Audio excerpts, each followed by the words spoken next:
இன்னைக்கு நம்ம ரொம்பவே அருமையான டேஸ்ட்ல குர்குரே எப்படி செய்யறதுன்னு பார்க்க போறோம். இந்த குர்குரே வந்து எல்லா கடைகள்லயுமே பாக்கெட்ல கிடைக்கும். ஆனா இதை வாங்கி சாப்பிடும்போது சில குழந்தைகளுக்கு வயிற்றுக்கு சேராம போயிடும். ஆனா இந்த மாதிரி நீங்க குர்குரே வீட்டிலேயே செஞ்சு கொடுக்கும்போது அது அருமையான டேஸ்டா இருக்கும்.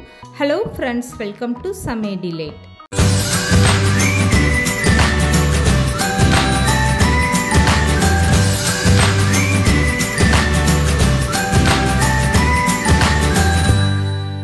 இப்போ இந்த குர்குரே செய்கிறதுக்காக ஒரு அகலமான பாத்திரம் எடுத்துக்கோங்க. 1.5 கப் அளவுக்கு தண்ணி சேர்த்துட்டு ஸ்டவ் ஆன் பண்ணிடுங்க.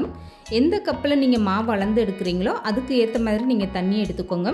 இப்போ 1 கப்பு அரிசி மாவுக்கு நான் 1.5 கப் அளவுக்கு தண்ணி சேர்த்துருக்கேன். இப்போ வந்து 1/2 ஸ்பூன் அளவுக்கு உப்பு சேர்த்துட்டு 1 ஸ்பூன் அளவுக்கு இதில் எண்ணெய் சேர்த்துக்கோங்க.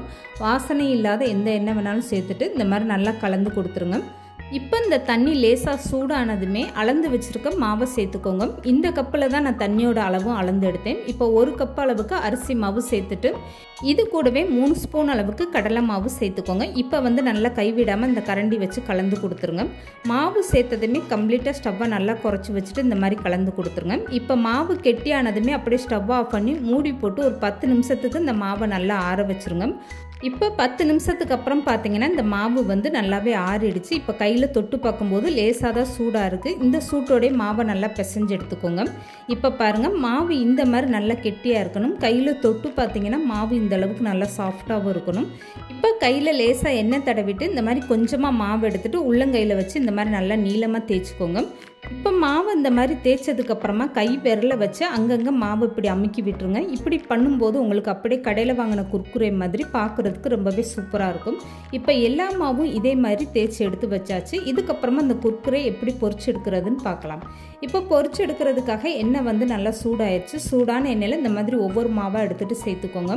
மாவு சேர்த்ததும் உடனே நீங்கள் கரண்டி போட்டு திருப்பி விடக்கூடாது. அப்படியே ஒரு 5 நிமிஷம் வந்து நீங்கள் ஸ்டவ்வை மீடியமாக வச்சுட்டு விட்டுருங்க. இதுக்கப்புறம் தானாக மேலே எலும்பி வர ஆரம்பிச்சிடும். அதுக்கப்புறமா நீங்கள் கரண்டி போட்டு இப்படி லேசாக எடுத்து விடுங்க. இந்த குர்குரே நீங்கள் பொரிச்சு எடுக்கும்போது ஸ்டவ்வை மீடியமாக வச்சுட்டு பொறுமையாகவே பொரிச்சு எடுத்துக்கோங்க. அப்போ தான் நல்லா கிறிஸ்பியாக இருக்கும். இப்போ பாருங்கள், எண்ணெயில் இருக்க சலசலப்பெல்லாம் அடங்கி நல்லா இந்த மாதிரி செவந்து வந்துருச்சு. இதுக்கப்புறமா எண்ணெயை வடிச்சிட்டு இந்த குர்குரே வெளியில் எடுத்துருங்க. இதுக்கப்புறம் மீதம் இருக்க மாவையும் இதே மாதிரி நீங்கள் பொரிச்சு எடுத்துக்கோங்க. இந்த அளவுக்கு நல்லா குர்குரே செவந்து இருந்தால் தான் உங்களுக்கு வந்து சாப்பிடும்போது நல்லா கிறிஸ்பியாக இருக்கும். இப்போ எல்லா குர்குரே மாவையும் இந்த மாதிரி பொரிச்சு எடுத்துக்கோங்க. அதுக்கப்புறமா இந்த குர்குரேக்கு தேவையான மசால் பொடி எல்லாமே சேர்த்துக்கலாம். இந்த குர்குரேல நீங்கள் மசால் பொடி சேர்க்கும் போது குர்குரே வந்து லேசாக சூடோடு இருக்கணும். அப்போ தான் இந்த மசால் பொடியெல்லாம் இந்த குர்குரே மேலே படும். நல்லா அருமையான டேஸ்ட்டாகவும் இருக்கும் சாப்பிடும்போது. இப்போ வந்து பொரிச்சு எடுத்த எல்லா குர்குரேயும் ஒரு அகலமான பாத்திரத்தில் மாற்றிக்கோங்க. 1/2 ஸ்பூன் அளவுக்கு தனி மிளகாய் தூள் சேர்த்துக்கோங்க. 1/2 ஸ்பூன் அளவுக்கு கரம் மசாலா தூளும் சேர்த்துக்கோங்க. 1/4 ஸ்பூன் அளவுக்கு மிளகுத்தூள் சேர்த்துக்கோங்க. இப்போ இதுக்கு கொஞ்சமாக உப்பு சேர்த்துக்கோங்க. ஏற்கனவே மாவில் உப்பு சேர்த்தனால அதிகமான உப்பு தேவையில்லை. இப்போ 1 ஸ்பூன் அளவுக்கு சாட் மசாலா சேர்த்துக்கோங்க. இது எல்லாமே சேர்த்துட்டு ஒரு டைம் இந்த மாதிரி நல்லா குலுக்கி விட்டுருங்க.